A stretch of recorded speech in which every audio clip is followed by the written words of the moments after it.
Morning, everyone. So we're on to chapter 2 of The Wizards of Once, third time lucky book.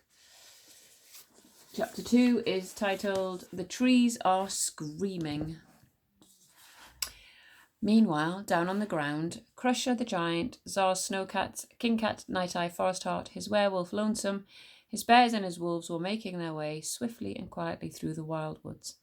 Wolves and giants are quite common, but I wish you could have seen the Snowcat. Beautiful creatures they were, larger than lions, fur as deep as powder snow, padding through the ancient forest, whiskers twitching. Like the children on the flying door, they were looking skinnier and hungrier and a lot more bedraggled than they had been 2 weeks earlier.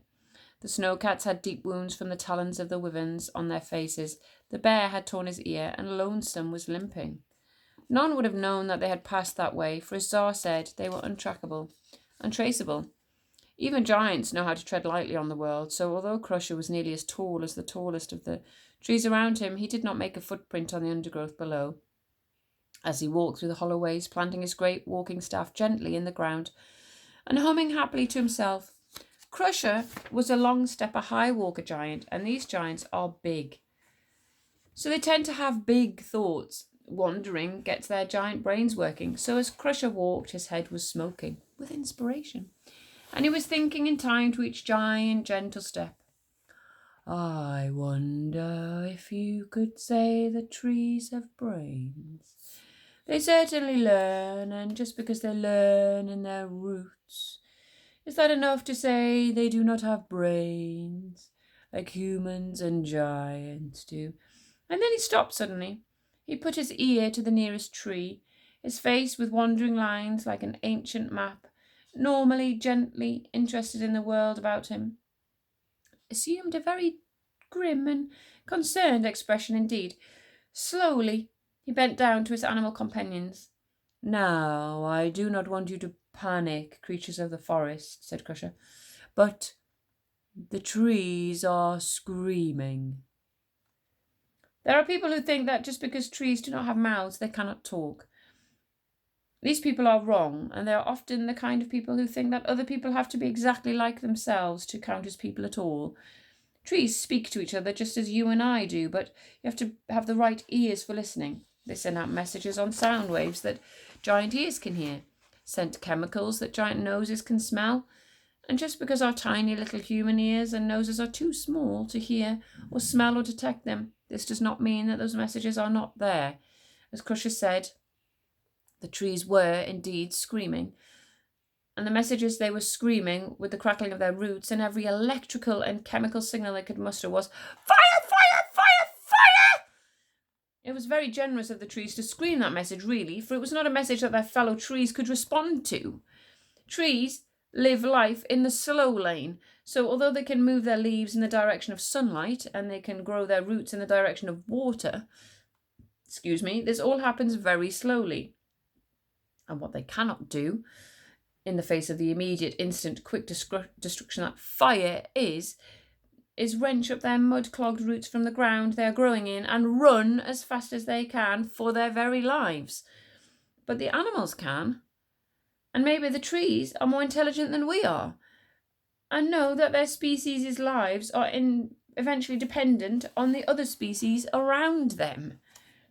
So the Snowcats' ears pricked up, the werewolves' nose was setting a sniffing, sniff, sniff, sniff, sniff, sniff.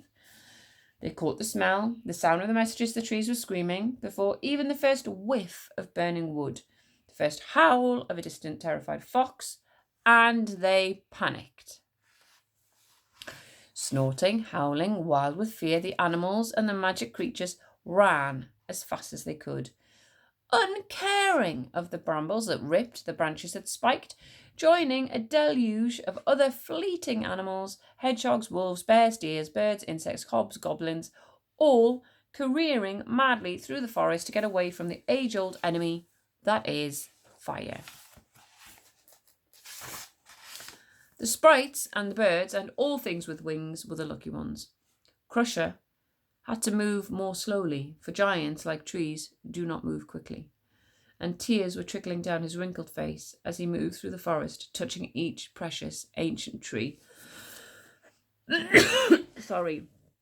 in sympathy as he walked.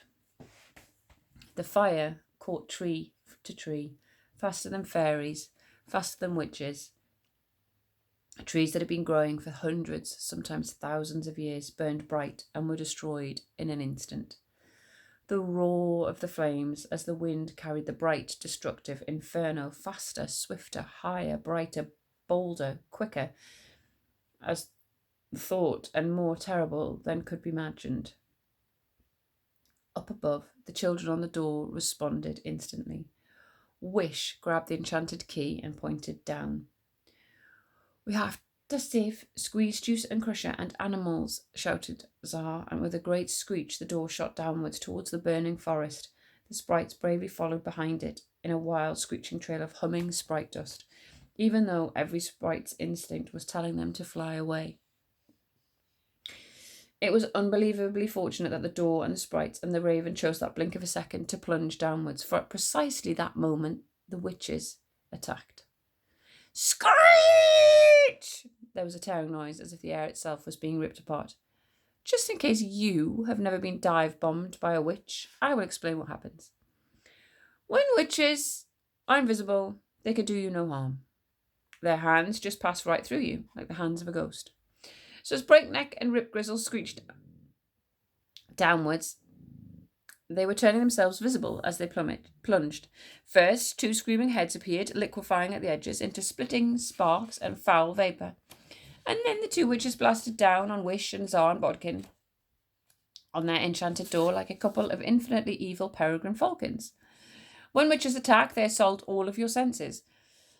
At the same time, their stink is unbearable, the most nauseating bad egg and rotten corpse smell you can possibly imagine, and they release it in a cloud of venom. Their scream is like the death agony of 500 foxes,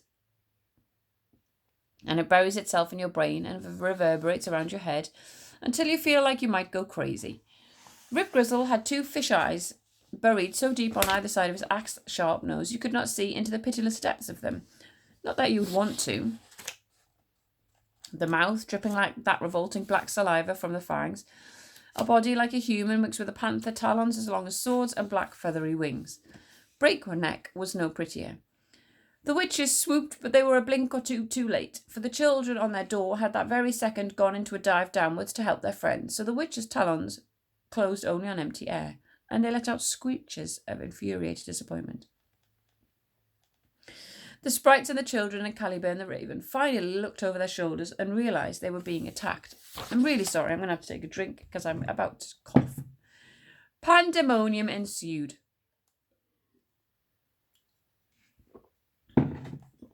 As a rescuing Squeeze Juice and Crusher and the animals' mission turned abruptly into a desperate flight from the attacking witches. Mission. Aye! Screamed the witches. Goo! Cried the baby, which in baby language means, I've been trying to tell you this for ages, but nobody listens to babies. Oh no. Fly! Yelled Zar, shouting arrows at the witches as Wish desperately hauled the key back and forth in wild, swivelling motions so that the door slalomed this way and that in crazy swirls to evade the mind-boggling horror of the pursuing witches. While still following the tiny sparks of the charging Squeeze Juice, who was continuing to shriek, "Sue sticks to the rescue! Charge!" at the top of his voice. "Don't worry, princess!" said Bodkin, trying to draw Wish's enchanted sword, but unable to get it out of the scabbard, so he had to pull out his bow and arrows and said, "I'll save you!" But Bodkin had a bit of a disadvantage as a bodyguard. He had a medical condition that caused him to fall asleep in conditions of extreme danger. He had barely said these last brave words before he collapsed, snoring loudly, and began to slide downwards on the door. "Bodkin, wake up!" yelled Wish, and Zar had to give up shooting arrows at the witches while he and Wish took hold of Bodkin by both arms to prevent him from entirely slipping off the door. Bodkin woke up with a start. "Who? What? Where am I?" "Forest and Drew territory," panted the princess, "being chased by the witches. Excuse me. Squeeze Juice attacking my mother's forces entirely on his own." "Ah, yes," said Bodkin, scrambling back onto the enchanted door. "We can do this! The iron arrows will work much better on witches than Zar's bone ones." Bodkin put away the enchanted sword and instead fitted an arrow into his bow, took careful aim, and then fell asleep again, shooting himself in the foot and falling heavily on Wish. This jogged her hand, and the key that was controlling the steering shot out of the keyhole so violently that the door went into an abrupt reverse, travelling backwards with such speed that it nearly shot into the open jaws of the pursuing witches. What with one thing and another, the young outlaws weren't really working together in the most brilliant fashion. The key had got entangled in Wish's hair, so that the fork came to the rescue, leaping into the keyhole, using its prongs as a key substitute. Wish took hold of the fork and got control of the door again, narrowly avoiding the swiping talons of the witches. The upside-down fork looked up at smugly at the furious key. That look meant, "Look at me, Spoon. Look at me. Us forks can be important too. Forks are mere food carriers. They're not qualified to operate keyholes," squeaked the key. "Come out of there right now, or this flight will end in disaster." "Squeeze Juice, come back!" roared Zar. Meow! The flying door swooped and swirled and dodged through treetops, shaving off leaves and nearly unseating its riders, who were hanging on for dear life. Bodkin reawoke, and this time didn't even attempt to shoot anything, shaking the arrow out of his foot and concentrating on not falling off the door. Wish was trying not to lose sight of Squeeze Juice, who was flying at full speed over the burning trees towards the approaching torches and flares of the warriors. Goodness knows how the little hairy fairy thought he was going to attack an entire warrior army, all on his own, but that appeared to be his plan. Down below, on the forest floor, Queen Sycorax and her iron warriors were at full gallop as they raced through the trees on horseback. Queen Sycorax didn't look a little bit like Wish. It was most out of character for Queen Sycorax to have a daughter so unlike herself, but even great queens cannot entirely control what their offspring are going to look like.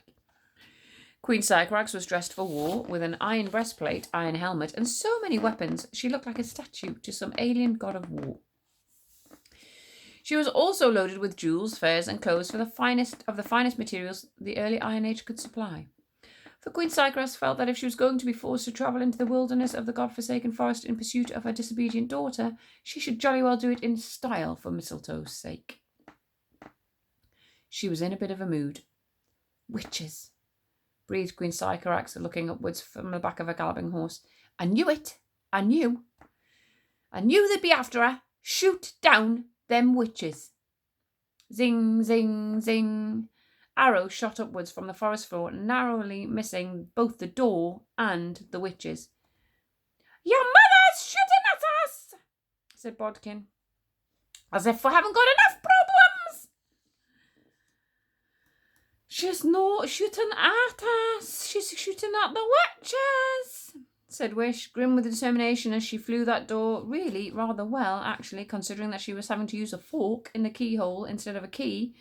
If anybody had had the time or been in the mood to appreciate her growing door flying skills, at astonishing speed just above the smoke and the chaos of the burning forest. Arrows rained upwards, narrowly missing their targets. "Oh, for goodness sake!" snapped Queen Sycorax to her warriors. "Can't you even hit a couple of great gulping witches at close distance?" She sighed. "Different now, if you want something doing, you've got to do it yourself." Queen Sycorax pulled up her horse, got out her bow and arrow, and took careful aim. Meow!